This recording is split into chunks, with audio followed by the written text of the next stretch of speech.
आज के शो में पाकिस्तान तहरीक इंसाफ पर ममनुआ फंडिंग साबित हो गई। इलेक्शन कमीशन ने फैसला सुना दिया।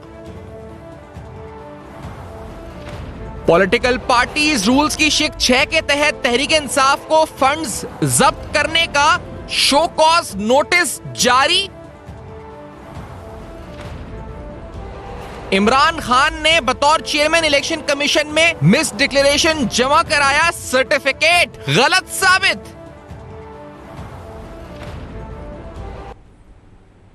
अस्सलाम वालेकुम। बस पर्दा हकायक सनसनीखेज इंकशाफात प्रोग्राम बेनकाब में हूं आपके साथ सिफान खान। फॉरेन फंडिंग केस का बिल आखिर महफूज फैसला आ गया। वो केस जो साल 2014 में शुरू हुआ था, जो इतनी ज्यादा समाते और बार बार इसको हर तरह से इंटरवीन करके कोशिश की गई कि ये फैसला ना आए, कोशिश की गई कि इलेक्शन कमीशन इस काम को जारी ना रख सके, हर तरह से रिट पिटीशंस दायर की गई और कोशिश की गई कि इस केस को मेरिट के बजाय कानूनी टेक्निकल डिफिकल्टीज और उन मामलात में फंसाकर इस फैसले को रोका जा सके। लेकिन बिल आखिर ये फैसला आ चुका है। आज आने वाले इस फैसले में कुछ अहम नुकात बयान किए गए। इन अहम नुकात की तरफ मंदरजात की तरफ इस फैसले के आते हैं। इलेक्शन कमीशन ऑफ पाकिस्तान के इस 68 पेज के फैसले में बताया गया कि तहरीक इंसाफ पर ममनुआ फंडिंग साबित हुई। पीटीआई को जराए से फंडिंग मौसूल हुई। पाकिस्तान तहरीक इंसाफ को अबराज ग्रुप, जिसकी फाइनेंशियल टाइम्स में स्टोरी आई थी, समेत दीगर गैर मुल्की कंपनियों से फंडिंग मौसूल हुई। पीटीआई ने अपने 16 अकाउंट्स इलेक्शन कमीशन से छुपाए। इमरान खान साहब ने इलेक्शन कमीशन में मिस डिक्लेरेशन जमा कराया। जो उनका सर्टिफिकेट था वो गलत था, मिस डिक्लेरेशन थी और उस बयान हल्फी में गलत बयानी की गई थी। पाकिस्तान तहरीक इंसाफ ने अमेरिका से एलएलसी से फंडिंग ली। आर्टिकल 17 की खिलाफ वर्जी भी की है। पाकिस्तान तहरीक इंसाफ ने इस फैसले में वाज़ेह तौर पर बताया गया, कमीशन मुतमईन हो गया, इलेक्शन कमीशन के मुख्तलिफ कंपनियों से ममनुआ फंडिंग ली गई है। पीटीआई ने शुरू में 8 अकाउंट्स की तस्दीक की और 34 गैर मुल्की कंपनियों से फंडिंग ली। इलेक्शन कमीशन ने Pakistan Tehreek Insaf foreign funding case के फैसले की कॉपी वफाकी हुकूमत को भिजवाने का फैसला किया, जो कि भिजवा भी दी गई है। और इसके दानस्ता तौर पर कहा गया तहरीक इंसाफ ने आरिफ नकवी साहब की कंपनी वुडन क्रिकेट लिमिटेड से ममनुआ फंडिंग हासिल की। पीटीआई ने दानस्ता तौर पर मुत्तहिदा अरब अमारात की कंपनी ब्रिस्टल इंजीनियरिंग से ममनुआ फंडिंग हासिल की। स्विट्जरलैंड की एक कंपनी, बरतानिया की कंपनी एसएस मार्केटिंग से भी ये प्रोहिबिटेड फंडिंग हासिल की गई। इसके अलावा पाकिस्तान तहरीक इंसाफ को यूएसए एलएलसी से हासिल करदा फंडिंग ममनुआ साबित हुई है। इसके जिससे मैंने कहा कि सर्टिफिकेट के बारे में कहा गया कि वो सर्टिफिकेट भी दुरुस्त नहीं था। अगर वुडन क्रिकेट से शुरू करें तो तकरीबन 21,21,500 dollars fund wooden cricket private limited से पाकिस्तान तहरीक इंसाफ को मिले। इसके अलावा ब्रिस्टल इंजीनियरिंग से 49,964 डॉलर्स मुंतकिल हुए। ई पैलेंट ट्रस्टीज और एसएस मार्केटिंग कंपनियों ने पीटीआई को मजमूई तौर पर 1,17,000 से जायद की फंडिंग दी।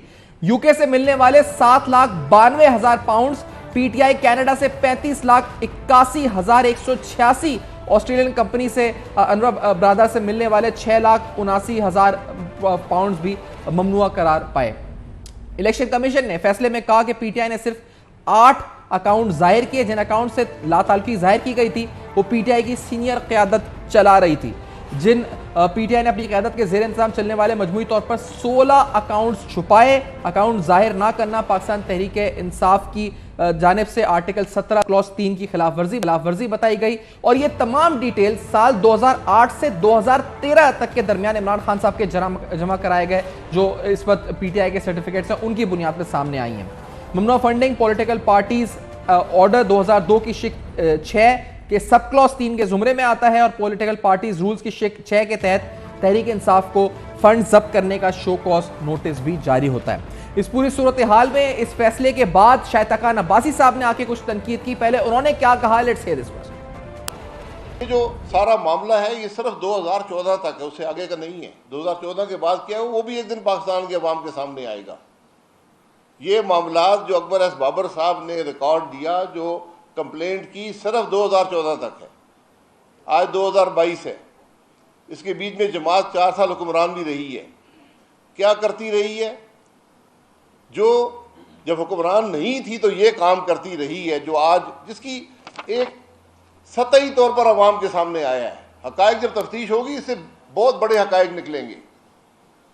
ये 150 करोड़ रुपया 34 गैर मुल्की अशखास, जिनमें इसराइली हिंदुस्तानी भी शामिल हैं, 351 कंपनियां बैरून मुल्क, इनका कोई पता नहीं है किसकी कंपनी है, उनसे पैसे लेकर इस मुल्क में सियासत होती रही। इस सूरत हाल में क्या होंगी इसकी सियासी और कानूनी इंप्लीकेशंस? क्या पाकिस्तान तहरीक इंसाफ पर पाबंदी लग सकती है? क्या इमरान खान डिस्क्वालीफाई हो सकते हैं? ये सारे अहम कानूनी और सियासी सवाल, खासतौर पे आज सुबह से कोशिश हुक्मरान जमात ने की है कि नैरेटिव बना सके कि इमरान खान साहब जो कि दूसरों पे चोर या इंपोर्टेड होने का इल्जाम लगाते हैं, वो आया क्या खुद इंपोर्टेड और खुद चोर हैं? ये सारे अहम सवाल इस ब्रेक के बाद बेनकाब में हम पूछेंगे मेहमानों से। हमारे साथ रहिए।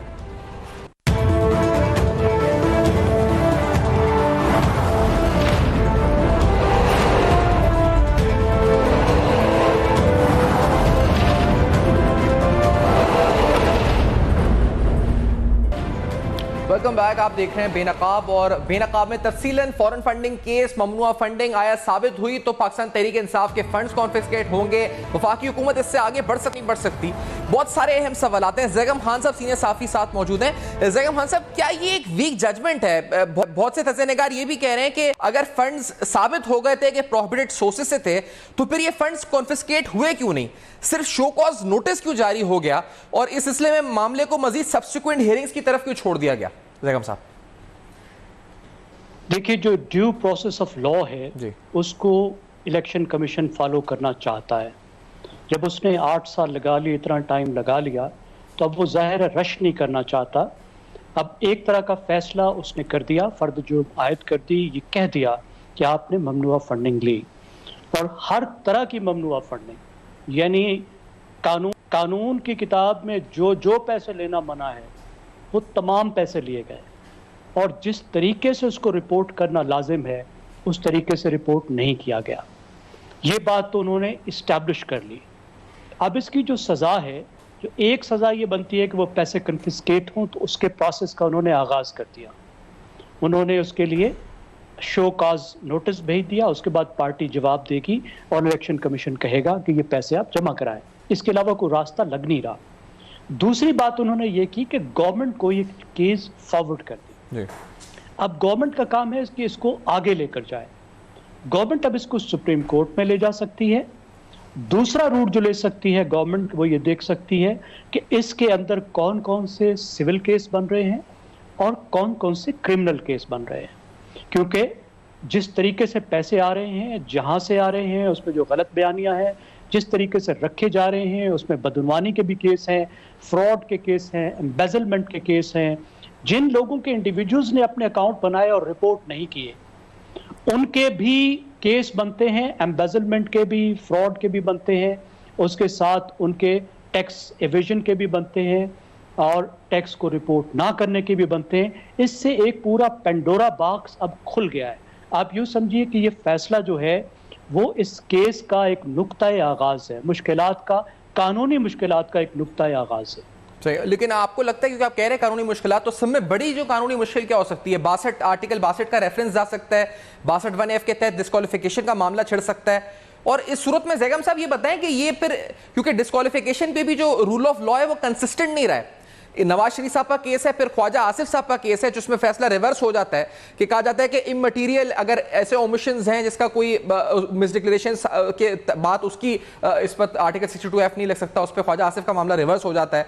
फिर इंटेंशनल मिसडिक्लेरेशन है या अनइंटेंशनल है, तो उस सूरत में आपको क्या लगता है, ये वाकई में मजबूत केस है 62(f) का या नहीं?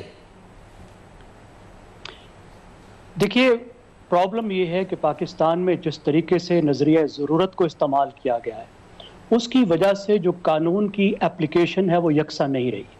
अगर आप कानून के तौर पर अप्लाई करें तो फिर तो यकसा ही अप्लाई होगा सब पे, लेकिन अगर आप नज़रिया ज़रूरत अप्लाई करें तो आज की ज़रूरत कुछ और होगी, कल की ज़रूरत कुछ और होगी, और आपको ये चीज़ें बदलती हुई नज़र आएंगी। मेरे ख्याल में 62(1)(f) का परफेक्ट केस है, अगरचे मेरी राय में 62(1)(f) को जिस तरह अप्लाई किया गया पाकिस्तान में, वो खुद एक बदनसीबी है। ये इस तरह से इस्तेमाल किया ही नहीं जाना चाहिए था। ये क्लॉज वैसे तो 58वीं तरमीम में ही निकल जानी चाहिए थी, लेकिन अगर ये मौजूद भी थी तो अदलिया को इस तरह इस्तेमाल नहीं करनी चाहिए थी। सादिक और अमीन, हमें पता है हम किस मुबारक हस्ती को कहते हैं, हम इंसान किस काबिल हैं, और फिर ये सियासतदान बेचारे किस काबिल हैं कि इनसे इतना बड़ा इम्तहान लिया जाए कि वो बातें जो हम अपनी आला तरीन हस्ती के साथ मंसूब करते हैं वो पैमाना इन गरीबों के लिए ला के रखें, इन पे के लिए कवानीन ही काफ़ी है, नॉर्मल कवानीन काफ़ी है। लेकिन आप देख रहे हैं जिस तरीके से इसको 62(1)(f को पहले अप्लाई किया गया, उस लिहाज से तो ये पहले से एक ज़्यादा स्ट्रॉन्ग केस है, क्योंकि मुसलसल ऑन ओथ इमरान खान ने डिक्लेयर किया कि वो जो फंड्स पार्टी के डिक्लेयर कर रहे हैं, जो डिक्लेरेशंस दे रहे हैं, जो ऑडिट रिपोर्ट जमा करा रहे हैं, वो बिल्कुल ठीक है। और अब ये जाहिर हो रहा है उनको मालूम था कि ये ठीक नहीं है और वो गलत बयानी कर रहे थे और मुसलसल गलत बयानी कर रहे थे। अब वोटन वाली क्रिकेट में वो खुद गए हुए थे, तो कैसे उनको पता नहीं हो सकता कि ये फंड कहाँ से आ रहे हैं? वहां पर उनके सामने लोग फंड दे रहे थे ना, सामने डिक्लेयर कर रहे थे। फिर जो बंदा फंड भिजवा रहा था वो उनका करीबी दोस्त था, तो कैसे हो सकता है? ये कैसे हो सकता है कि एक शहजादा, एक गवर्नमेंट का वजीर $2 मिलियन उन्हें दे और उनको पता ही नहीं है कहां से आ रहा है? देखें, ये कोई बचे कुचे पैसे तो नहीं है, ये 10, 20 हजार, 30 हजार, $10,000 की तो बात नहीं है। अच्छा, और आपको लगता है ये भी मुझे बता देना कि आर्टिकल 15 अभी कोर्ट के राना सनाउल्लाह साहब ने of the political parties order, जिसमें कहा गया है कि political party is a foreign aided party, it shall make such a declaration within 15 days. अगर 15 दिन के अंदर उसको डिक्लेरेशन देके गवर्नमेंट भेज सकती है आगे। आपको लगता है कि ये मामला जो है आर्टिकल 15 या हुकूमत इस तरह जाएगी, इतना एग्रेसिव वो किस मामले को लेकर जाएगी आगे? बड़ी बदनसीबी होगी, नहीं जाना चाहिए। अच्छा, इस पे असरात तो जरूर आने चाहिए, लेकिन इसको इस तरह नहीं फैलाना चाहिए कि पूरी पार्टी पर इसका असर आए। मेरे ख्याल में इसका असर इंडिविजुअल पर पड़ना चाहिए। मैं समझता हूँ पाकिस्तान की तमाम पार्टीज जो हैं वो पाकिस्तान का बहुत बड़ा असासा है, वो करोड़ों लोगों को रिप्रेजेंट करती है। इंस्टीट्यूशंस इंडिविजुअल से बड़े होते हैं। मेरी नज़र में पीटीआई इमरान खान से बड़ी है, पीपल्स पार्टी भुट्टो खानदान से बड़ी है, मुस्लिम लीग जो है वो नवाज साहब से बहुत बड़ी है। ये करोड़ों लोगों की पार्टियां हैं, इन्हें इंस्टीट्यूशनलाइज होना चाहिए, क्योंकि ये करोड़ों लोगों की पार्टी है। तो चंद लोग अगर कुछ करते हैं तो उसके नतीजे में पार्टियों को बंद करना बहुत गलत होगा। माजी में किया गया, लेकिन अंदाजा हो कि गलत हो, इंडिविजुअल्स पे को सजा होनी चाहिए। बहुत शुक्रिया ज़ैगम खान साहब ने प्रोग्राम में ज्वाइन किया। ज़ैगम खान साहब का मौक़िफ़ आपने सुना कि क्या इस वक्त होना तो क्या करना चाहिए यहाँ से, इसलिए को लेकर मजीद तबसरे तज्ज़िये कि इस फैसले को किस तरह देखा जा रहा है, आईनी कानूनी लिहाज से फैसला कैसा है, इसकी सियासी इंप्लीकेशंस क्या हो सकती हैं, ये भी बात करेंगे इस ब्रेक के बाद। बेनकाब में हमारे साथ रहिए।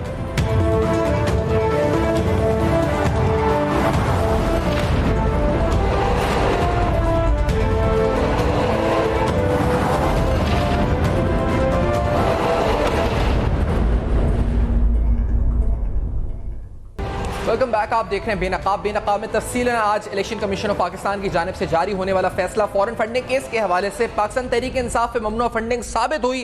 पाकिस्तान तहरीक इंसाफ पे आर्टिकल 17, पाकिस्तान तहरीक इंसाफ पे पॉलिटिकल पार्टीज का आर्टिकल 6 के तहत कॉन्फिस्केशन ऑफ फंड्स और दीगर मामला, बहुत से आईनी कानूनी मामला छिड़ चुके हैं। सियासी इंप्लीकेशंस भी क्या होंगी, आर्टिकल 62 लागू हो सकता है या नहीं। अम्मार मसूद साहब सीनियर तजनिगार, सीनियर साफी साथ मौजूद है। अम्मार साहब, हुकूमत क्या सोच रही है? आज प्रेस कॉन्फ्रेंस, पीपल्स पार्टी, नून लीग सब लगे हुए, हुकूमत लगी हुई है, इत्तेहादी हुकूमत लगी हुई। क्या स्ट्रेटजी ये है कि नैरेटिव बिल्ड करना है इसके ऊपर, या कानूनी तौर पर भी मामला आगे बढ़ रहे हैं? अम्मार साहब, देखिए, दोनों बातें हैं। पहली बात तो ये है कि गुज़िश्ता 5-7 साल से जिस तरह इन्हें इल्ज़ाम, बहतान और हज़यान का सामना रहा, जिस तरह इन्हें बार बार चोर, डाकू, करप्ट और जाने क्या कुछ कहा गया, तो आज वो सबूत आ गया है कि जो चोर चोर कहने वाला, नारे लगाने वाला, वो सबसे बड़ा डाकू निकला है। तो इस सूरत हाल में अब सियासी पार्टियों का हक बनता है कि वो जो हजीमत उन्होंने गुज़िश्ता इतना बर्स बर्दाश्त की है,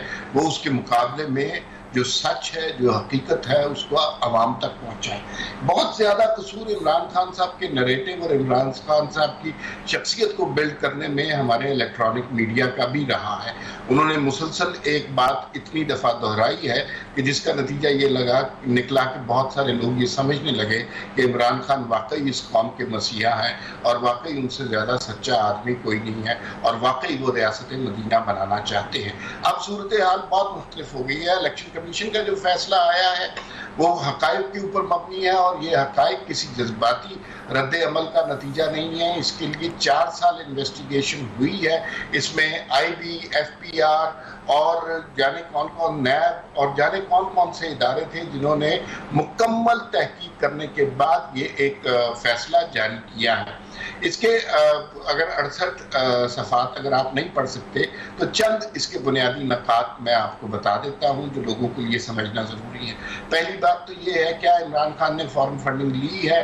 जी बिल्कुल ली है। दूसरी बात, क्या इमरान खान ने ममनुआ फंडिंग ली है? जी बिल्कुल ली है। क्या इमरान खान ने अपने सिग्नेचर से गलत बयान हल्फी जमा कराया है? जी बिल्कुल जमा कराया है। क्या इमरान खान को फंडिंग देने वालों में इसराइल, अमेरिका और इंडिया की कंपनियां और अफराद शामिल थे? जी बिल्कुल शामिल थे। क्या ये इलेक्शन कमिश्नर जिनके खिलाफ बहतान का एक पेंदान खोल दिया गया है, उसकी अपॉइंटमेंट इमरान खान साहब की रिकमेंडेशन पर नहीं हुई थी? जी बिल्कुल उन्हीं की रिकमेंडेशन पर हुई थी। और ये मामला जो है लाखों करोड़ों का नहीं है, ये अरबों का मामला है। इसमें दूसरे ममालिक शामिल हैं, जिसमें अबू धाबी के एक वजीर शामिल हैं जिनके बारे में ये कहा जा रहा है कि सीपैक के खिलाफ वो थे और अगर गवादर पोर्ट बन जाती तो उसका पाकिस्तान को फायदा होना था और अबू धाबी को नुकसान होना था, और $2 मिलियन में उन्होंने पाकिस्तान का मुस्तकबिल तबाह कर दिया। इसके अंदर दूसरे अफराद भी शामिल हैं। इसमें जनरल ज़हीरुल इस्लाम का नाम लिया जा रहा है, जनरल आसिम बाजवा का नाम लिया जा रहा है, जनरल शुजा पाशा का नाम लिया जा रहा है। ये सारे प्रोसेस में शामिल थे। तो ये अधूरी कहानी है जो इलेक्शन कमीशन की तरफ से आ गई है। और हुकूमत, क्या आप जो कहेंगे नैरेटिव तो बिल्ड हो रहा है, सही है। इमरान खान साहब आपको लगता है गैर मकबूल हो जाएंगे हुकूमती नैरेटिव बिल्डिंग से? हुकूमत कामयाब होगी? जो इमरान खान साहब की हिकमत अमली होती है कि एक भले झूठ है सच है, उसको बार बार रिपीट करते रहो तो वो एक नैरेटिव बन जाता है। ये तो पूरी रिपोर्ट आ गई है, हुकूमत आज सुबह से लगी हुई है कि इसको रिपीट कर रही है। आपको लगता है क्या वो हुकूमत उनके नैरेटिव का जोर तोड़ पाएगी हमारा साहब सियासी तौर पे? देखिए, दो बातें हैं। अभी तक जो मैंने प्रोग्राम में गुफ्तगू की वो सियासी गुफ्तगू की और हक़ाइक़ पर मबनी जो रिपोर्ट के हवाले से। एक इस रिपोर्ट का कानूनी पहलू है।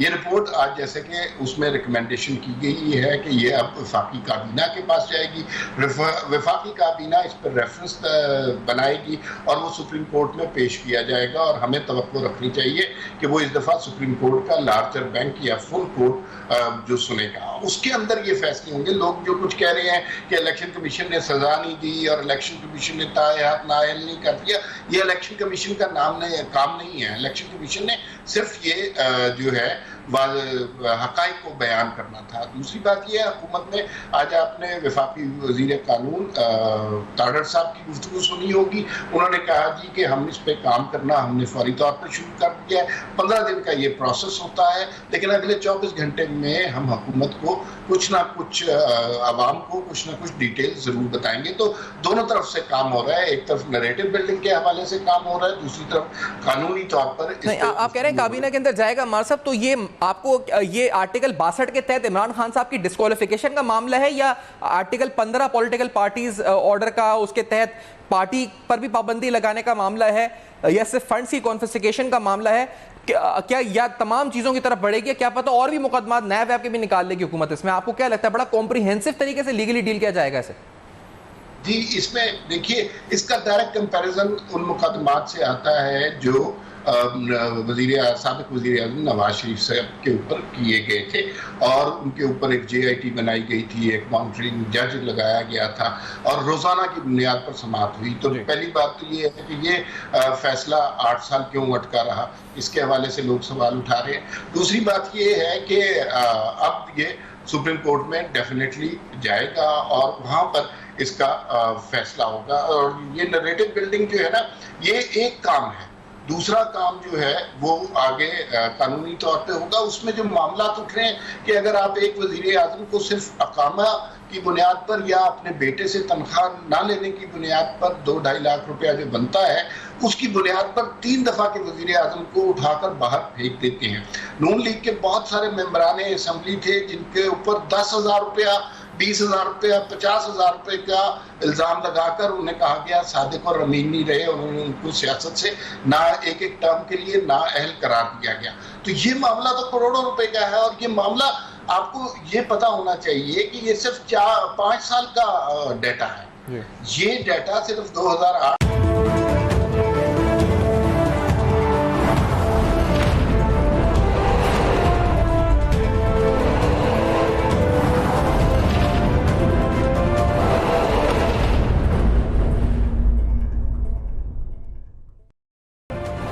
Welcome back. आप देख रहे हैं बेनकाब और आज बेनकाब में ममनू फंडिंग केस के हवाले से इलेक्शन कमीशन ऑफ पाकिस्तान का फैसला, इस मामले पर हुकूमत किस तरह आगे बढ़ेगी ये तो हमने बात की है, लेकिन कानूनी मुहर्रिकात इसके क्या हो सकते हैं, खासतौर पे पाकिस्तान तहरीक इंसाफ और उसके चेयरमैन इमरान खान साहब के लिए जस्टिस रिटायर्ड वजीउद्दीन अहमद साहब प्रोग्राम में साथ मौजूद हैं। जस्टिस साहब, बहुत शुक्रिया आपने वक्त दिया। ये फरमाइए, इसकी लीगल इम्प्लीकेशंस इमरान खान साहब और पाकिस्तान तहरीक इंसाफ के लिए क्या हो सकती हैं?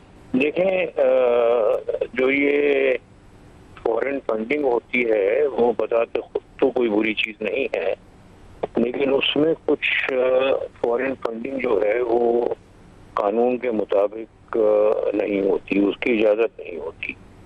तो इस तरह के फंड्स जो हैं वो कॉन्फिस्केट किए जा सकते हैं, जब्त किए जा सकते हैं।